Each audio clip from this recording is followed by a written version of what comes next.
and the values that go into these wave functions, we don't talk about the actual equations, the wave functions, but we do introduce the values, which are called quantum numbers, that go into these wave functions, the quantum numbers. And what the quantum numbers are kind of like addresses for the locations of the electrons within some atom. So if we just took a general atom, we don't necessarily need to know how many protons there are to start off with. But if we were allowed an electron to come close to the nucleus, right, the first electron would reside in, a certain region, and we would call this region n equals 1. All right?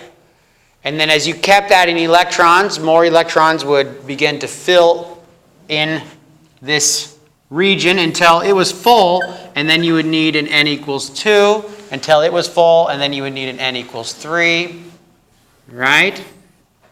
And we want to talk about these different kind of regions, how they would be filled. So we're still using this old model here, right? So we know that it doesn't look like this, but the model can help us out still. It can help us out still. So the first quantum number, and again, quantum numbers are the numbers that would go into these equations.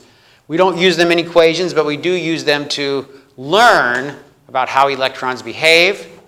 And specifically, what we're trying to build up to here is why iron will form a +2 charge or a +3 charge, right? The transition metals, we don't really have a good way of knowing what kind of charge they'll form. But we're going to try to get to that point. Question?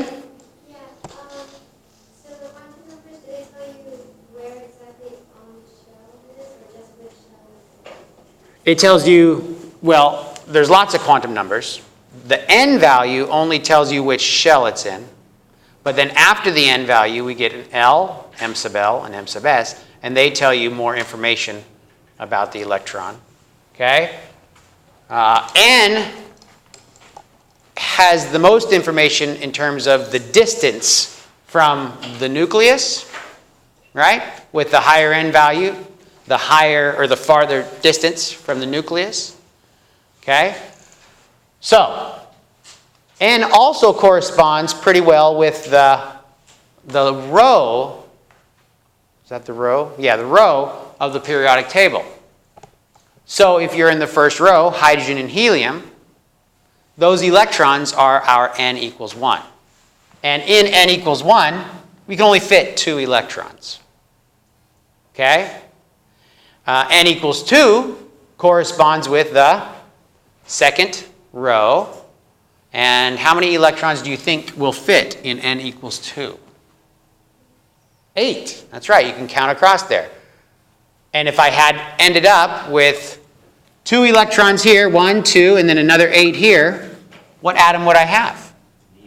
Neon. 10 electrons, right? And every time you fill up a shell, you have to go to the next shell, right? So when you fill up a shell, if you were to stop right there with a perfectly full shell, you would get a what? A noble gas, right? A noble gas. Because it's reached kind of a peak in terms of stability. All right?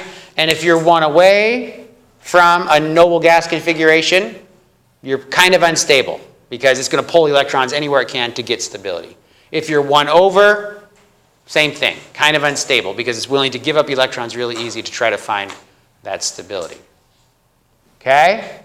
So, our n quantum number, which represents the distance that it is that those electrons reside from the nucleus. We don't have 0, but we can go 1, 2, 3, any value that we want. Okay? And the highest you'll see is like 7. How many rows do we have? 1, 2, 3, 4, 5, 6, 7. Right? So, can you get n equals 12, n equals 10? Yeah.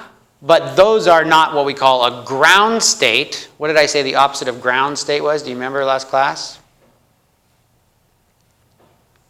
If I take the hydrogen atom really quick, talk about this. Here's the hydrogen atom. Here's 1 electron. It's in n equals 1. Can this electron go up to n equals 2?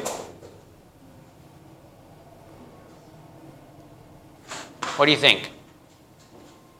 Yes. Yeah? Why? How do we know? Yes. It's a guess. Well, the answer is either yes or no. That's right. So we were pretty close. Yeah. Yeah, it gets excited. We had some examples. Remember how excited I got when I touched that thing and I got shocked?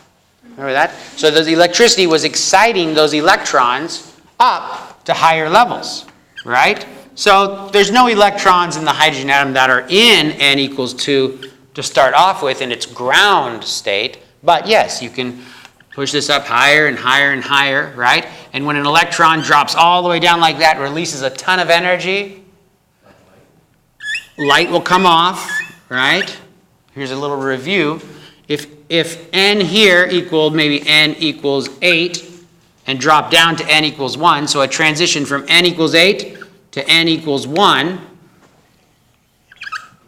a photon of light would be released. When n equals 2 drops down to n equals 1, a photon of light would be released. Which one of these transitions would release a photon of energy with a shorter wavelength? Okay, so which will have a shorter wavelength?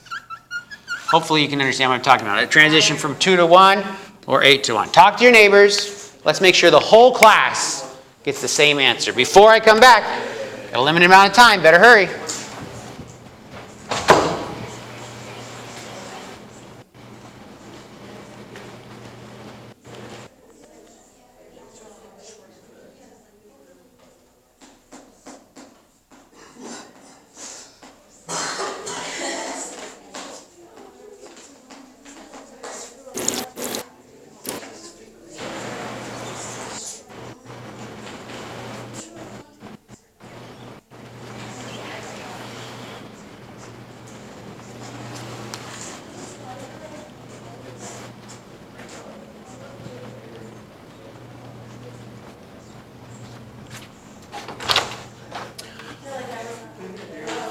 Did you get it? Which will have the shorter wavelength? 8 to 1. 8 to 1. Does everybody agree with that? All right, excellent. So, how did we know? How did we know? More energy. Yeah, 8 to 1 is losing a lot more energy, right? A transition like this would release like an X-ray. Really dangerous in terms of material, in terms of electromagnetic energy interacting with our tissue and so forth. Okay, so you can get electrons moving outside their ground state if you excite them. All right? But in general, n for ground state atoms is never going to be much higher than 7. Okay, so then the next quantum number is L. Quantum number L, all right? And L corresponds to the shape of the orbital. All right, n corresponds to, what did we say? The distance from the nucleus. And I should add, just like we saw, nucleus, n equals 1, 2, 3, 4, 5, 6, 7, whatever, right? The distance from the nucleus, the farther you are from the nucleus, the more energy that electron has. The more energy that the electron has. It's kind of like it's built up potential energy, right? Why doesn't, like if I have an atom that has 78 electrons, then these are all full of electrons. Why are there electrons way out here? Because there's no room, right? They can't get any closer because all those shells are filled. But if all those other electrons were to suddenly disappear, this one would zoom down and release a ton of energy, right? So, the higher the n value, the further away it is from the nucleus, and also the higher the energy. Okay, L, so n is distance and energy. L is shape. Shape. The shape of the orbital corresponds to L, and the L value depends on the shell that you're in. It also corresponds to the, what we call the subshell. Subshell. And the L values can only be, there's only as many L values as the N value that the shell that you're in. So if we're in n equals 2, there are 2 L values. All right? So if we're in a scenario where we're talking about an electron that is n equals 2, the possible values for L, there would be 2 of them. Now, L values don't start at the number 1 like n values. L values actually start at the number 0. All right, they start at 0. So, if n equals 2, how many different L values can there be? 2. And those values are going to be 0 and 1. Okay? So if n equals 2, L can be 0 or 1. L is called the angular momentum quantum number. N is our primary quantum number, and L is our angular momentum. So n equals 4. What possible L values are available? N equals 4. There's 4 possible values. That's right. 0, 1, 2, and 3. Okay, very good. M sub L is our next quantum number. So L will always be 0 up to n minus 1, right? That's another way to think about it. M sub L also depends on what L is. Okay? M sub L will be all the way from negative L up to positive L, integer, and all the integers in between. So, if I have L equals 2, what are the possible M sub L values? It can be negative L, negative 2, all the way up to, whoops, a positive 2. Right? I'll put a little positive sign in front of those. So it's negative L all the way up to positive L with all the integers in between. Okay? So that's N, L, M sub L. There's one more quantum number called M sub S. Hold on. What are we talking about? Why are we talking about, what are these again? These are quantum numbers. Where do these numbers go? What did we say these numbers? Okay, they tell us information about the electron's position and stuff, and they can be placed into wave functions. Wave functions. Now, we don't get into the wave functions, but they can be placed into equations that will sketch out the shape of the wave function and tell us the probability of the electron density residing in a given location. All right, M sub S is either a negative 1/2 or a positive 1/2. And that's it. We just have 4 quantum numbers that help us identify the properties of electrons within atoms. Okay? Now let's talk about an atom. Again, let's start over here with our atom. Here's the nucleus. Right, there's the nucleus. If I allow one electron to come close to this nucleus, it's going to first fill up my n equals what? Shell. Which shell is it? N equals 1. One electron is going to go into n equals 1. Right?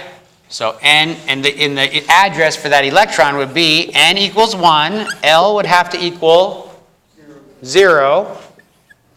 M sub L, what are my choices for M sub L when L is 0? Negative 0 or positive 0.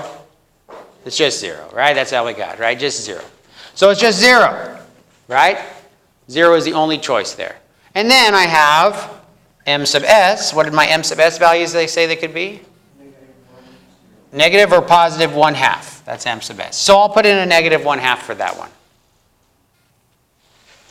Can another electron go into this n equals 1, L equals 0, M sub L equals 0? Yeah, because I have another one that could have M sub S equaling what? A positive 1/2. So I could have another electron with a positive 1/2 going into that shell.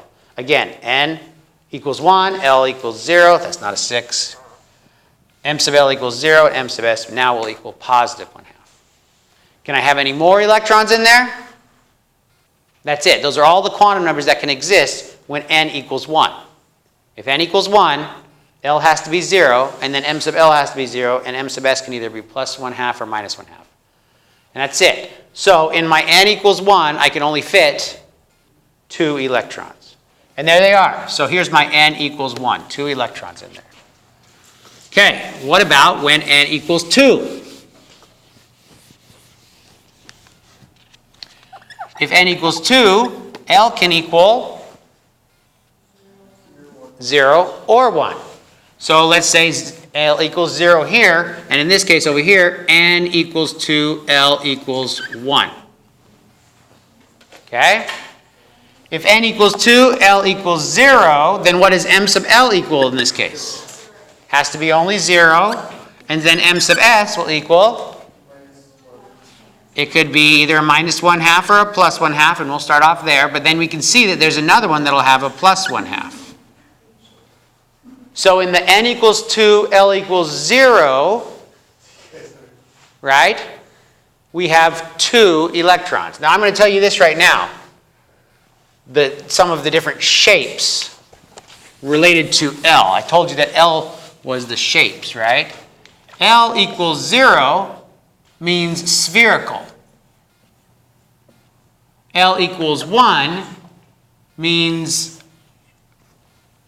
dumbbell shaped. I don't know if you have a better name for that. L equals 2 means this shape. Kind of like maybe a flower, 4 lobes. Okay? And L equals 3 is just the same thing but with more lobes, and so we're not going to get any more complex than that. Okay? But spherical, dumbbell, and double dumbbells, I guess. So these are the shapes. So when I draw them onto this atom, maybe I draw a sphere for that 1s. Sorry, just this n equals 1, right? N equals 2. L equals 0. What shape is this? Orbital. What shape is that orbital? It's spherical also.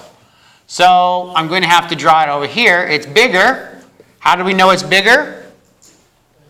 N equals 2. It's further away, right? It's bigger. It's higher in energy than n equals 1. How many electrons are in that spherical shape? There's one that has this set of quantum numbers, and then there's one that has that set of quantum numbers. Okay, so there's 2 electrons that can reside in there. If I have 2 electrons there and I stop, what atom am I talking about? I have a total of how many electrons? 4. So this is beryllium. Beryllium. All right, so 4 electrons, 2 in this n equals 1 shell and 2 in this n equals 2 shell where L equals 0. But we said that there was a scenario where L could equal 1. If n equals 2, L equals 1, what can M sub L equal? It can be minus 1, 0, or plus 1. Minus 1, n equals 2, L equals 1, M sub L equals 0, n equals 2, L equals 1, M sub L equals plus 1. All right, so we have those. When L equals 1, it can either be minus 1, 0, or plus 1. All right, so what is M sub S going to be for this set here? It has to be either negative 1/2 or positive 1/2, and we'll put in negative 1/2 first. 2, 1, negative 1, positive 1/2. So this represents an orbital with its 2 electrons. What's the shape of this orbital? How can we tell the shape? It's a dumbbell. How can we tell? What information up here tells us it's a dumbbell? The L value equaling 1. Okay? And I drew those over there for us. Is it bigger than this orbital, n equals 1, in terms of distance from the electron or the nucleus? Yeah, it has n equal 2. So we're going to draw a dumbbell shape like that. All right? This one here, n equals 2, L equals 1, m sub L equaling 0. M sub S can be, again, negative 1/2, but we can also have this set with a positive 1/2. This orbital here is the same as this one, right? Except m sub L is different. M sub L is different. And m sub L corresponds to the direction that the orbital is aiming. So our second one, our second dumbbell orbital here, will be aiming off 90 degrees to that first one. Okay? And can you see another set coming up here? M sub S equals negative 1/2, positive 1/2, positive 1, 1, and 2. Another set, right? The only difference in this one is, again, the m sub L, and this m sub L is going to be in the y plane. So we have one in the x, one in the y, and one, sorry, the z plane, one in the z coming out at us. All right? Yeah? When they goes around, they pass by the nucleus. Yeah? Mm-hmm. Well, I mean, so this isn't a particle. It's not a particle. It's just a wave of potential that's in this region. If you do something that tests where the electron's at, and you try to treat it like a particle, then there will be a probability of it being anywhere in this shape here. Even in the sphere, there's a probability of it being anywhere in there, right? Okay, so if we stop right there, how many electrons do we have now? 8? 10? We got 2 here, 2, 4, 6, 8, 10. So we've drawn which atom? Neon. Okay? So, quantum numbers, N, L, M sub L, and M sub S. There are also letters that correspond with these quantum numbers, and they help us talk about the addresses a little bit better. Instead of saying, my electron that I'm talking about is a 2, 1, 0, 1/2, we just say 2, and then instead of saying 1, we change that letter or number to a letter. So there are letters that we use, shorthand letters, to correspond to these. And there's, whoops, that's a D. S, P, D, and then L equals 3 is what we call F orbitals. So we have S, P, D, and F. And again, there's not a good reason for why these letters got chosen. People were looking at the spectra that, remember when we brought out that lamp and we were looking at the different atomic spectra? They were looking at those lines and they noticed how some were sharp, diffuse, fundamental, showed up more frequently. And so they gave them those values. We can think of S as meaning spherical, though, because the s orbitals are spherical. These p orbitals don't correspond really well with that shape, but I mean, this is what a p orbital looks like. That's what a d orbital looks like. Okay, so what can we do with all this business? Well, the first thing we want to do is be able to answer questions like this, right? Identify which sets of quantum numbers are not possible to exist. Can you tell which one is not okay here?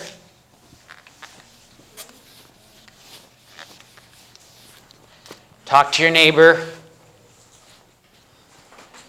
What do you think? You don't know? What was the relationship between N and L? Or L and M sub L? Anybody seeing anything that doesn't look right up there?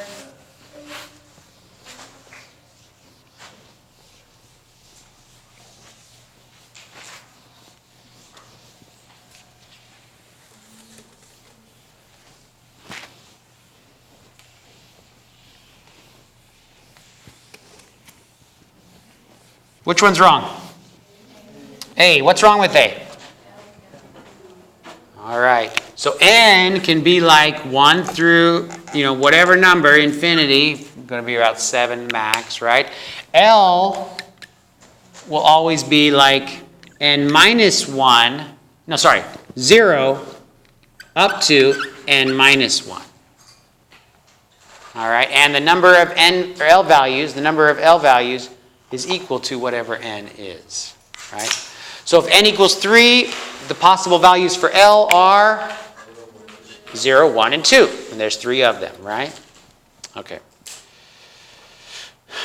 Very good. Now, when electrons fill orbitals, there's a rule that electrons won't pair up until every orbital in the subshell has an electron. And then they'll start to pair up. Now, this is a rule that I'll introduce to you now. Might not make a lot of sense, but when we start talking later on about visualizing atoms, it'll make more sense.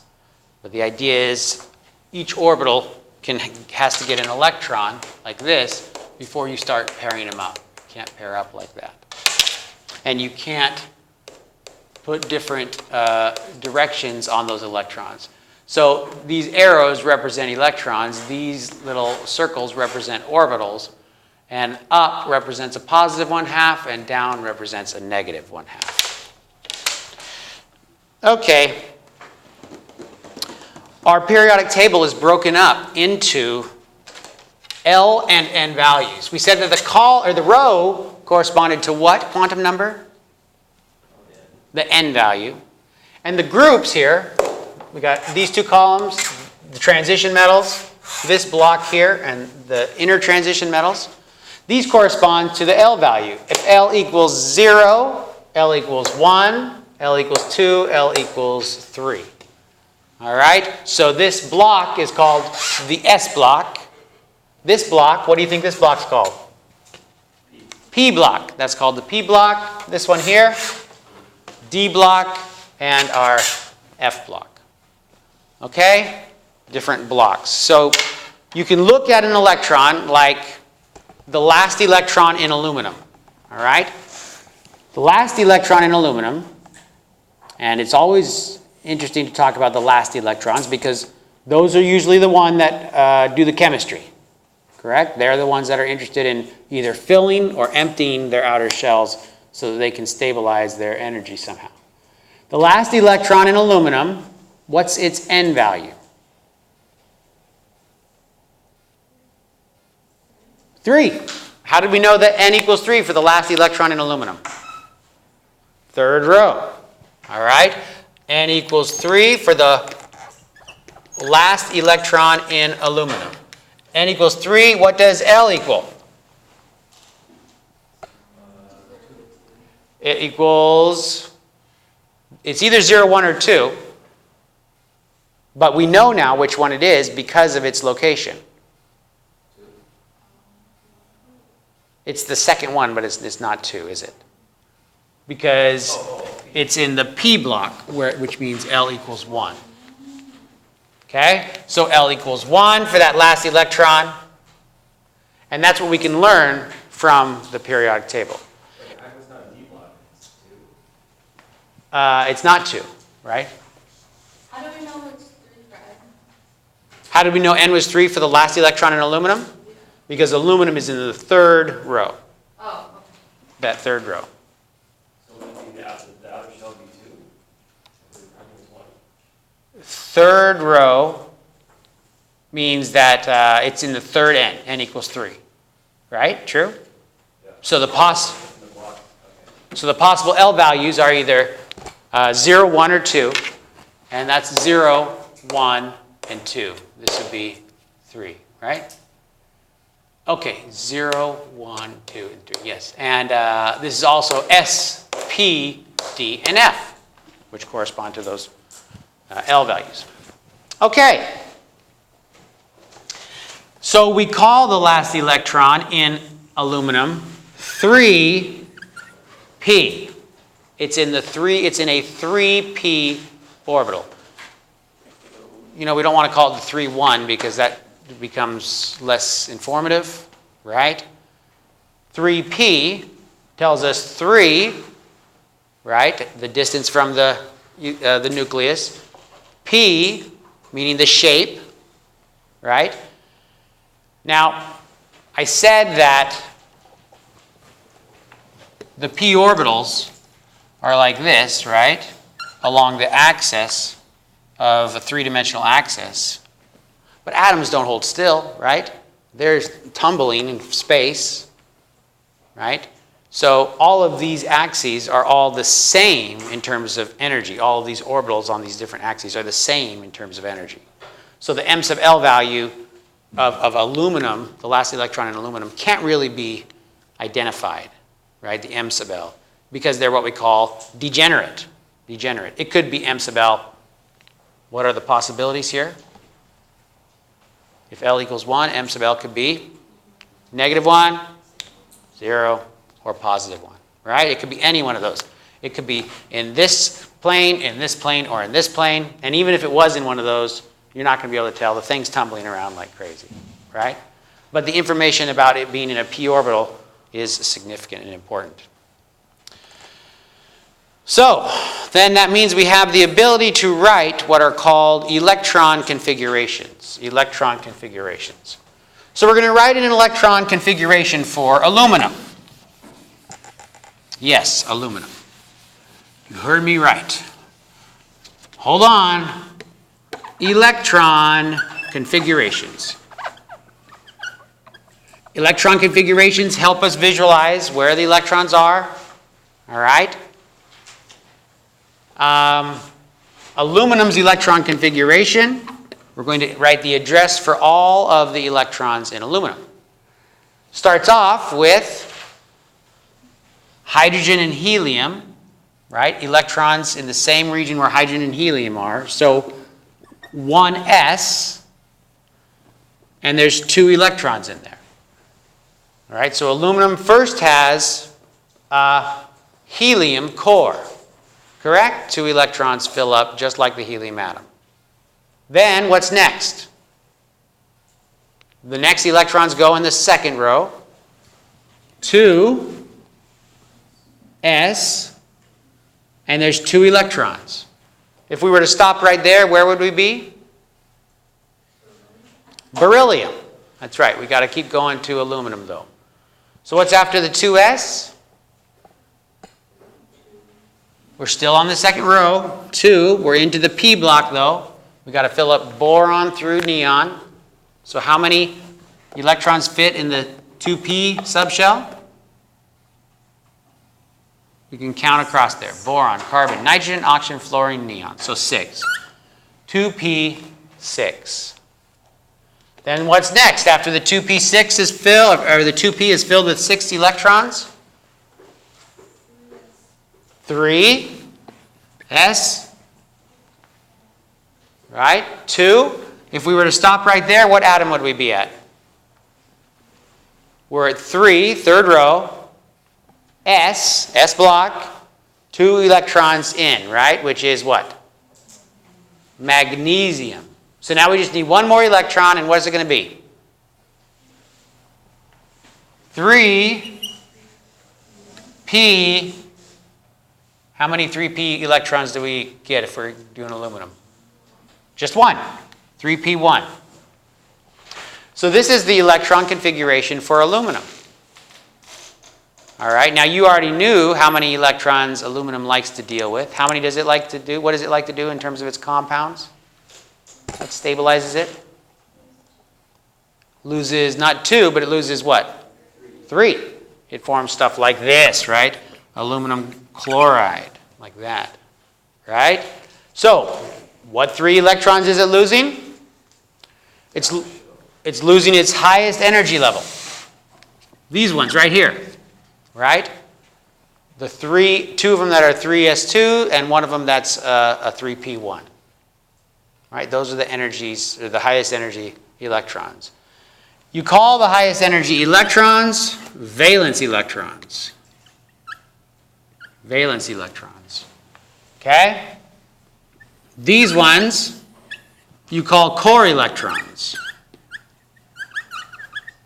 And core electrons will always have the electron configuration of some noble gas. What's the electron configuration? What noble gas is this electron configuration of here? Neon. So there's another way to write a noble gas configuration, or sorry, an electron configuration called the noble gas electron configuration.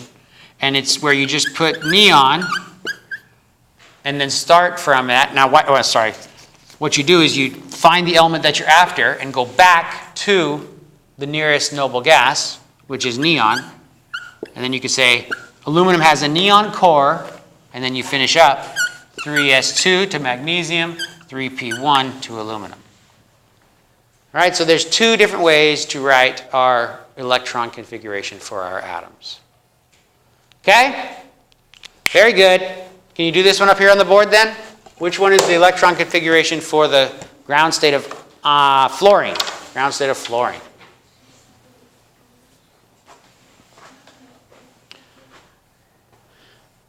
Ground state of fluorine. Work together. Work with your neighbor.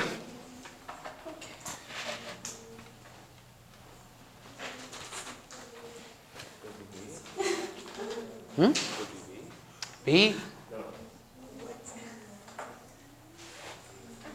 I'm still kind of confused on how to find N, because I understood it when you were counting the numbers. This one's like row 7. So Which one's row 7? of fluorine. Fluorine? Oh, sorry. I didn't mean columns. I meant this way. So it's in the second. Two sides. So that will be the highest N value in there. Will be N equals 2. N equals 2 is the highest N. Yeah, for fluorine. Okay. That's right. And So then, you still start with 1s2, right? Because you start with hydrogen and helium. okay. So hydrogen and helium, they're the first row. They're filling the s orbital. So helium gets put over here because it has the electron configuration of a noble gas, but it could be over there just as much as hydrogen should be over there. So, they're always playing around with where they should put them. But you're filling the first two you're filling the first shell, which holds 2 electrons. Okay. So that's 1s2 for hydrogen and helium. Then lithium and beryllium, they would be what? 2. Mm-hmm. 2 is 2. 2s2, so all those say that. Yeah. Then what's next to get over to fluorine? Boron and carbon. Boron, carbon are in what? 2. 2. And then S. S is over there on the left. This is now the yeah. P block. P. Okay, Yeah. 2P2. 2p, and then you count up how many you need to get to fluorine. 1, 2, 3, 4, 5. So 2p5. 2P5. You count fluorine as part You of it. count to fluorine. That's how you would know that you got to fluorine. Yeah. Okay, that's Yeah.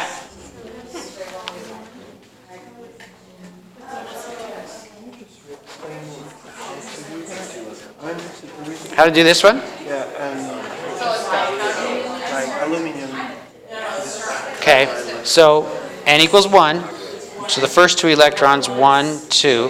Now this is over here, but really it can be placed over here because it's filling a 1s orbital. So it's 1s, 2 electrons, and then you're here, 2s, 2 electrons in the 2s. Now here is the 2p, 6 electrons in the 2p, so that's 2p6.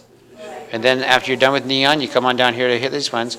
And we have 3s2, and then aluminum is just 3p1. So actually, we're just like filling up the ends here to arrive to this one. That's right. So if we go from neon here, so it's the first, it's the core electron. Yes, that's right. Uh-huh. And after, what happened? 3s2. How do you? So now, next one after neon, 10 is number 11. So N equals 3, so that's 3. This is the S block, S1 and S2, 3s2. 3s2. And then this one is the next one. It's 3, third row, but P block. So that's 3p1. Oh, okay. So actually, we're just doing 1, 2, 3, 4 until this. That's right. Oh, okay. That's actually. Why is it 1s2 if there's only hydrogen? Okay, yeah. So helium is also in the 1s2. It's, Count as that. Yeah. Oh. It actually, I mean, this is just some table that we use, but as you've seen, hydrogen is also a non-metal, right? Helium is, so there's sometimes hydrogen can be over there, sometimes helium can be over there. But the first orbital holds 2 electrons, and it's the one for hydrogen and helium. Okay, so, did you get it? C. Whoops. Anybody want to talk about it? Can we do one more? How about the noble gas electron configuration for scandium? Scandium, number 21. Noble gas electron configuration for scandium. And I have a surprise for you once we get there. You're not going to like the surprise. No.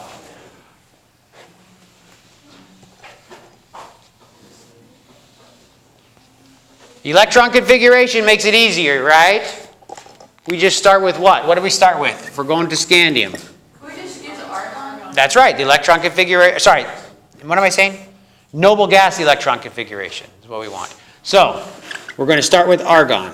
Very good. Then what's next? 4s. Okay, 4s2. Now here's the surprise, all right? When you go into the D block, all right, we would like to say